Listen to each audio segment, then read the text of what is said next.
अच्छा है। अगर आपने अभी तक हमारा चैनल सब्सक्राइब नहीं किया है तो पहले सब्सक्राइब करिए और हमारी वीडियोस का सबसे पहले नोटिफिकेशन पाने के लिए बेल आइकन दबाना ना भूलें। एक राजा के पास एक हृष्ट पुष्ट और सुंदर घोड़ी थी। वो उससे बहुत प्रेम करता था और उसका विशेष ख्याल रखता था। इसका कारण ये था कि युद्ध क्षेत्र में घोड़ी ने कई बार राजा के प्राणों की रक्षा की थी। ये घोड़ी की वफादारी थी जिसने राजा का दिल जीत लिया था। घोड़ी ने कई वर्षों तक राजा की सेवा की और पूर्ण वफादार बनी रही। जब उसकी उम्र हो गई तो उसकी जगह उसके बेटे ने ले ली। घोड़ी का बेटा हृष्ट-पुष्ट था, मगर उसमें एक खामी थी। वह जन्म से ही काना था। इस बात को लेकर वह हमेशा दुखी रहा करता था।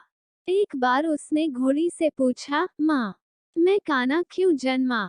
घोड़ी ने बताया, बेटा, जब तू मेरे गर्भ में था, उस समय एक दिन राजा मेरी सवारी कर रहा था और मेरे कदम लड़खड़ा जाने पर आवेश में आकर उसने मुझे एक चाबुक मार दिया था। शायद यही कारण है कि तू काना जन्मा। ये सुनकर काने घोड़े का मन राजा के प्रति क्रोध से भर उठा। वह बोला, माँ, राजा ने मुझे जीवन भर का दुख दिया है। मैं उससे इसका प्रतिशोध लूंगा। घोड़ी ने समझाया, नहीं बेटा, राजा हमारा पालक है। उसके प्रति प्रतिशोध की भावना अपने हृदय में मत ला।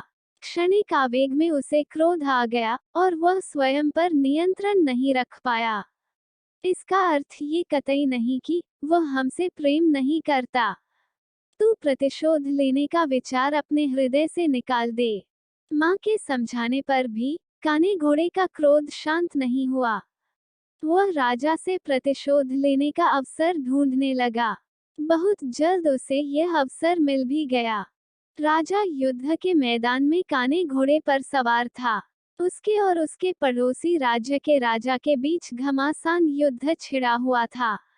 तलवारबाजी करते करते अचानक राजा घोड़े से नीचे गिर पड़ा। मौत उसके करीब थी। काना घोड़ा उसे वहीं उसी हाल में छोड़कर भाग सकता था, लेकिन उसने ऐसा नहीं किया। उसने फुर्ती दिखाई और राजा को फिर से अपनी पीठ पर बिठाकर उसके प्राण बचा लिए। वह चकित था कि उसने ऐसा क्यों किया। जिस व्यक्ति ने उसे काना बनाया, उसने उसके प्रति वफादारी क्यों दिखाई? क्यों उससे प्रतिशोध नहीं लिया? ये प्रश्न उसने घोड़ी से पूछा, तो वह मुस्कुराते हुए बोली, तू आखिर बेटा किसका है? मेरा ना, मेरी छत्रछाया में तू पला बड़ा है। जो संस्कार मैंने तुझे दिए हैं, वे तेरी रग रग में रच बस गए हैं। उन संस्कारों के विपरीत तू जा ही नहीं सकता। वफादारी तेरे खून में है बेटा। तू वफादार ही रहेगा। कहानी से सीख। दोस्तों, संस्कारों का आचरण पर बड़ा गहरा प्रभाव पड़ता है। जिन संस्कारों के साए में बच्चे का पालन पोषण होता है, वे उसके अवचेतन में गहरे तक समाहित हो जाते हैं। ऐसे में अपने संस्कारों के विपरीत वह जा ही नहीं सकता। संस्कारों का सबसे बड़ा आधार परिवार है, जहां से संस्कारों की नींव पड़ती है। हर माता पिता की जिम्मेदारी है कि वे अपने परिवार को अच्छे संस्कारों की नींव दे। अच्छे संस्कार के परिवार का व्यक्ति संस्कारी बनेगा और अपने कर्मों से समाज में सदा सम्मान पाएगा।